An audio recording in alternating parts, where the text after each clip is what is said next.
بلوچستان کے شہر خاران سے ہمارے گدروشیا پوائنٹ کے نمائندے کاشف بلوچ کی رپورٹ کے مطابق لاپتہ دو بھائیوں مبارک علی سیاپات اور حضرت علی سیاپات کے لواحقین اور BYC کی کال پر خاران شہر میں مکمل شٹر ڈاؤن اور پہیہ جام ہڑتال۔ لواحقین نے خاران شہر کے مختلف اہم شاہراہوں جنگل روڈ، گواش روڈ، کوئٹہ روڈ اور سروان روڈ کو احتجاجاً بند کر دیا۔ لواحقین نے میڈیا سے گفتگو کرتے ہوئے کہا کہ ہمارا صرف ایک مطالبہ ہے کہ ہمارے نوجوانوں کو بحفاظت بازیاب کروایا جائے۔ انہوں نے واضح کیا کہ جب تک ان کے دونوں نوجوان بازیاب نہیں ہوں گے ان کا دھرنا ریڈ زون کے مقام پر جاری رہے گا۔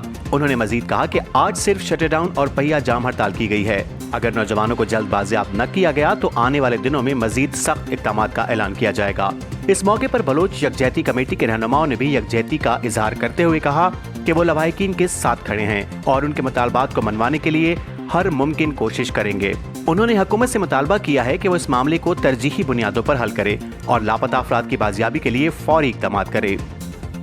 بلوچستان کی تازہ ترین خبروں سے باخبر رہنے کے لیے گدروشیا پوائنٹ چینل کو YouTube پر سبسکرائب کریں اور Facebook، Instagram اور TikTok پر فالو کریں تاکہ آپ سے کوئی خبر رہ نہ جائے۔